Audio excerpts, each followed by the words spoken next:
la mer de Bretagne. La rue. La rue au flanc du roc, serpente resserrée. Les filets font de longs tris sur les maisons. À tous les coins, la mer, fermant les horizons, fait trembler sur les murs une bande azurée. La bonne odeur de l'eau monte avec la marée. Des hommes dont le cœur brave en toute saison. L'océan, qui jamais ne donne ses raisons, passe, les côtes aux mains et la tête assurée. Parfois, par une porte entr'ouverte, on peut voir, auprès du vieux bahut luisant de chêne noir, le berceau d'un petit qui ne fait que de naître, et que berce d'un bruit mélancolique et lent, dans l'ombre triste, loin de la seule fenêtre, l'aïeul au coin de l'âtre, immobile et filant.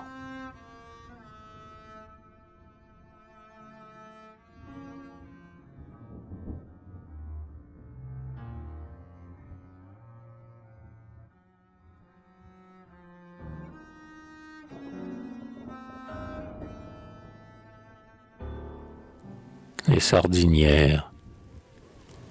Quand le travail s'arrête et quand finit le jour, l'obscur logis s'éclaire et la vitre étincelle.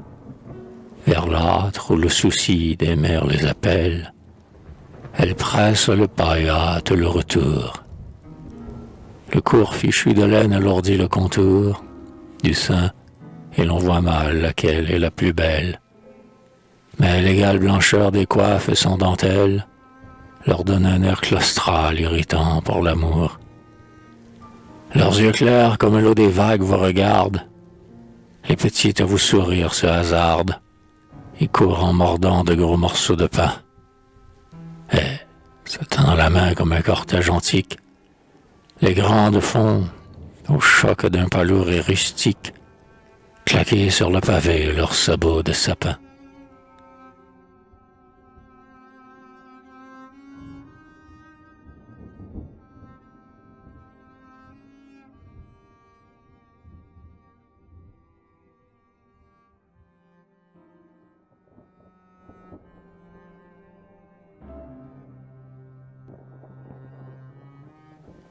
Le lavoir, une source descend de la roche brunie. Les filles de Plomard viennent laver au bas. Au coup vif des battoirs se mêle le fracas que fait le flot, et c'est une forte harmonie.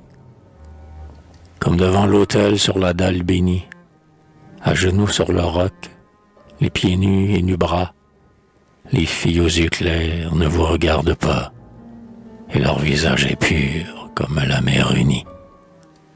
Bleu en long filet parmi les galets blancs, la source fait un doux bruit de grelots tremblants, que l'océan bientôt étouffe sous sa lame. Et les femmes qui sont la grâce du tableau se penchent, laissant mordre au matin qui s'enflamme, leurs beaux bras ruisselants de gouttelettes d'eau.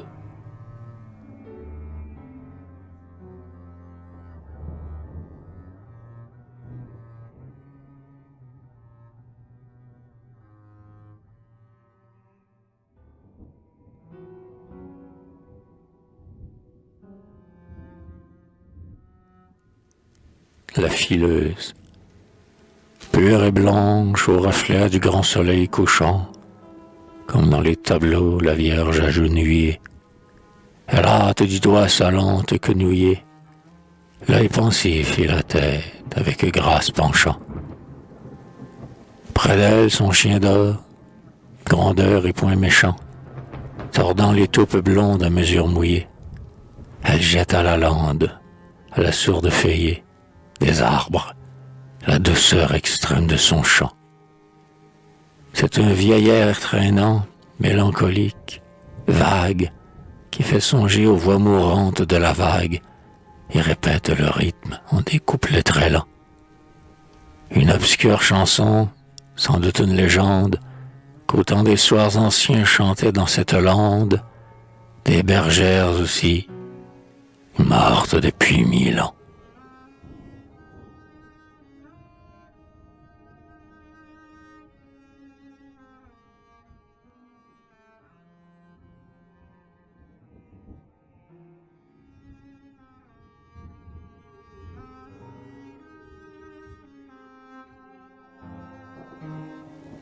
henriatique, comme un fond d'outre-mer de vieux maîtres allemands.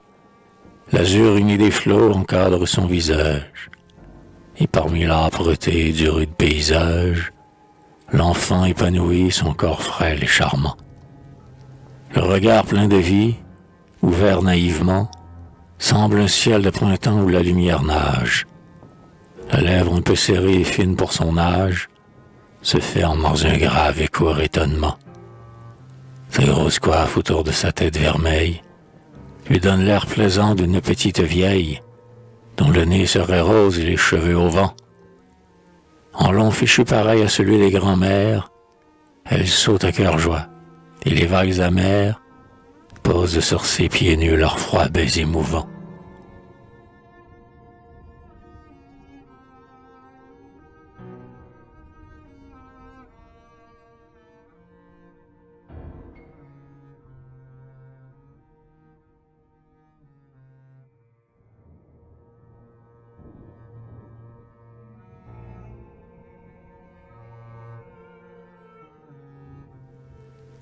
La fontaine. Les femmes lentement descendent le chemin et s'arrêtent au bord de la margelle usée. Sur leur tête, la cruche en argile posée demeure droite et tremble à peine dans la main. Le plaintif océan, de monte un râle humain, jette aux pierres du quai son amère rosée. Elle regarde l'eau, car la lame apaisée peut grossir, et l'âme est en mer jusqu'à demain. Un geste harmonieux, comme le col d'un cygne, élevant l'un des bras, en arrondit la ligne, et laisse mollement le grès rose osciller. Ces femmes ont marché sur la terre biblique, et, plus tard, Phidias les fit étinceler, blanches sur les frontons de marbre pentélique.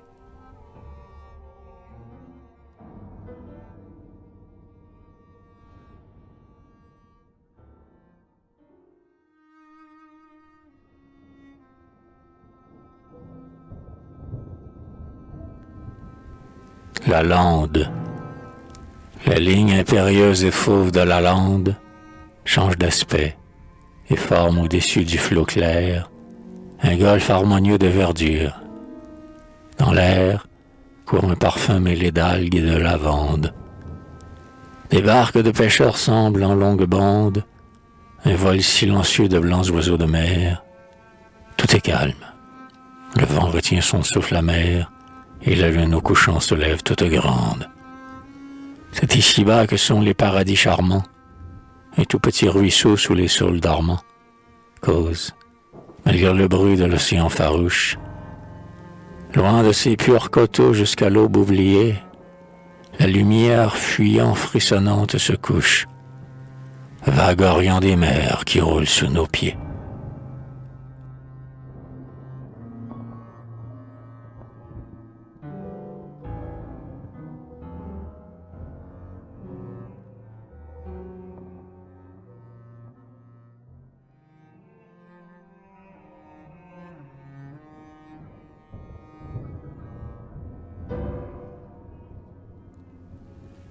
La bénédiction de l'abbé.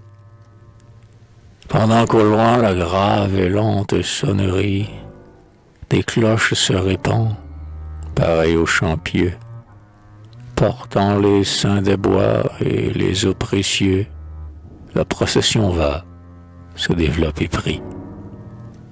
Les bannières d'abord, presque sans broderie, puis, entourant le des pauvres et religieux, les filles du pays, blanches, baissant les yeux et murmurant une hymne à la Vierge Marie. Et derrière le cœur des lévites d'Armor viennent silencieux et plus graves encore les vieux hommes bretons aux longues chevelures et les femmes au cœur vaillant, au regard bleu, qui suivent du logis les fuyantes voilures, douces à leur époux et croyant en Dieu.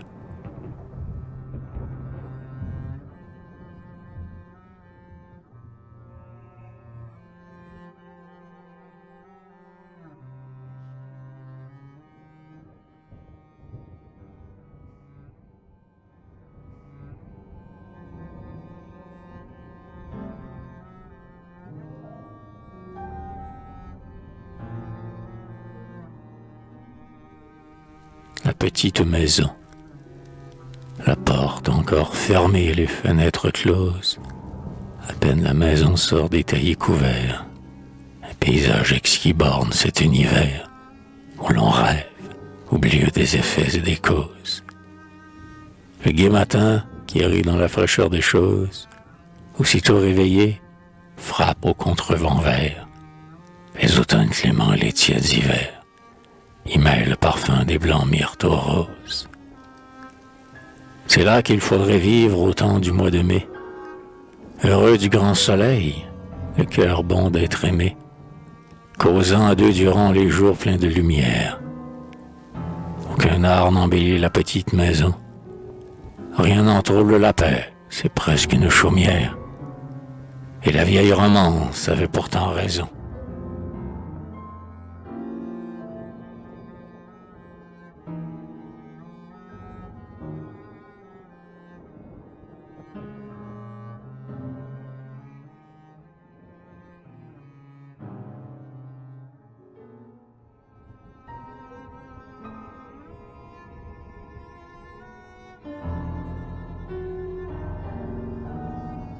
À la nuit, derrière les brouillards blancs comme une fumée, la lune, œil endormi qui se souvient du jour, me sourit, et sa flamme embellit le contour du bois où sourdement court la sève embaumée. Ô nuit, forêt sans bord, lune, splendeur aimée, longtemps j'ai cru, troublé par un ancien amour, que votre paix sereine adoucit le retour, ces vieilles douleurs à l'âme mal fermée. Vous êtes la nature impassible qui naît, meurt et revit sans nous parler, que seul connaît l'œil qui sait les anneaux mystérieux des chaînes. En vain vous paraissiez m'entendre, vous mentez, aux nuits que rien n'émeut, abri morne des chaînes, lune aux rayons muets froidement argentés.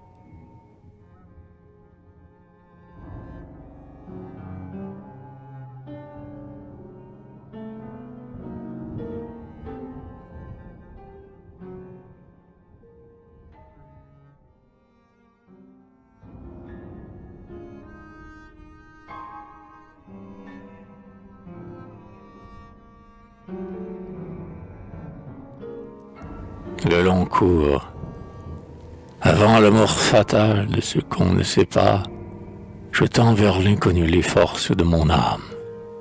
Je voudrais secouer mes ailes, et je palme, rencontrer partout l'ombre devant mes pas. Les étoiles où vont les rêves d'ici-bas peuvent point m'ouvrir le secret de leur flamme, ni l'éther infini que mon désir réclame. Vaincre ma pesanteur et soulever mes bras. Et si, tentant la mer qui menace et qui gronde, droit devant moi, j'allais chercher un nouveau monde, lorsque, las et meurtri, j'en aurais fait le tour. L'immuable circuit qui mesure l'espace ramènerait mon œil avide au même jour, inflexible et marquant l'ombre à la même place.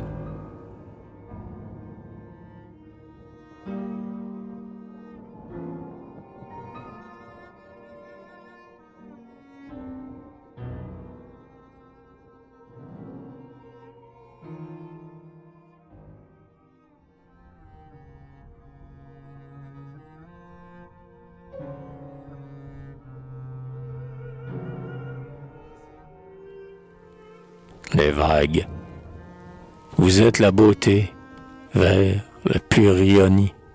C'est de vous que naquit Vénus au temps des dieux. Et vous avez formé son corps victorieux, de votre onde mobile à la lumière unie. C'est vous, près des vaisseaux, qui faisiez l'harmonie, des sirènes charmants les Grecs mélodieux, et reflétiez l'effroi des grands temples pieux, de Sunium au bois sacré de l'Ausonie. Bien que l'âge est passé des vieux mythes charmants, et qu'au sein de vos flots soulevés ou dormants, la raison ait tué la chimère sacrée, au fond de votre abîme impénétrable et bleu, l'âme malgré soi chère, j'y regarde attirée, si dans cet autre ciel on ne verrait pas Dieu.